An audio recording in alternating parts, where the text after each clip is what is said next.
Quand on vit un projet de déménagement, d'aménagement d'un nouvel espace de travail, il convient en fait de s'attacher à des dimensions qui peuvent parfois être ignorées ou méprisées. Ce que l'espace représente pour chacun, d'un point de vue physique, mais aussi d'un point de vue symbolique. Alors c'est une science. En anthropologie sociale, on a développé la notion de proxémie. De la même façon que dans la question du temps, face à la question du temps, on a des mots comme monochrone et polychrone, eh bien, face à cette question de l'espace, physique et symbolique, a émergé la notion de proxémie. La proxémie, c'est l'analyse culturelle de la distance physique ou symbolique. Alors, ça renvoie en fait à des choses qui sont intéressantes à analyser. Le tutoiement, le vouvoiement, c'est une question de communication, de rythme d'interaction, mais c'est aussi une question d'espace physique et symbolique. Serrer la main, ne pas serrer la main, faire un geste à distance dans un open space, dans un nouvel espace de travail, ne pas faire l'effort d'aller patiemment dire quelques mots, recevoir quelques éléments de communication, eh bien c'est très important quand on est manager d'avoir en tête en fait cette compréhension fine de ce qui compose ce rapport à l'espace. Un anthropologue américain, un des plus fameux du siècle dernier, Edward T. Hall, a écrit sur cette question de l'espace un très beau livre, La dimension cachée.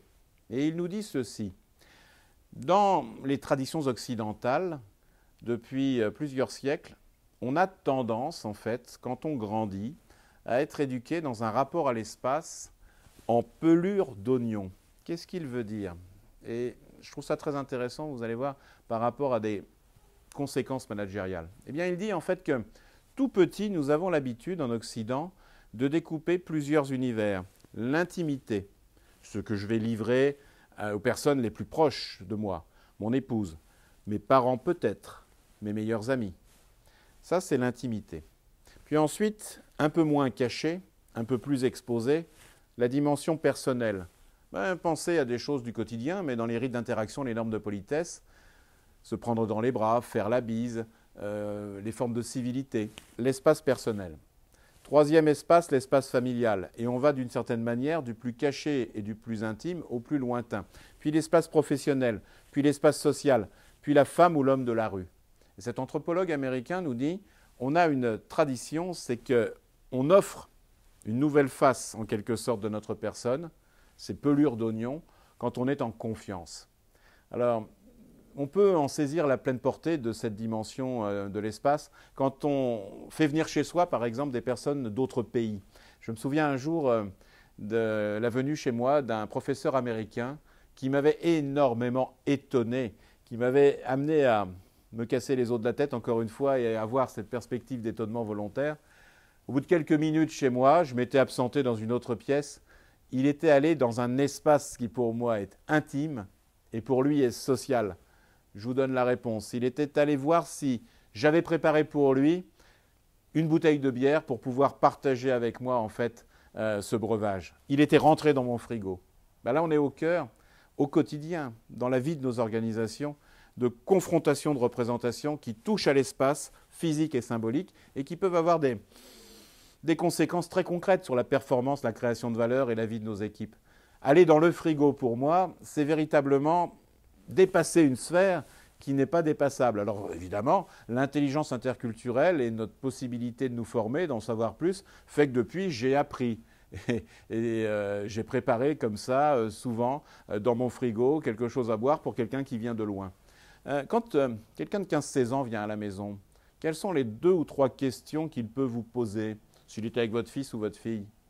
Quel est le code Wi-Fi? C'est une génération qui a l'habitude de l'accès, d'avoir des espaces en accès. Puis ensuite, ça peut être aussi qu'est-ce qu'on mange et éventuellement aller dans notre frigo.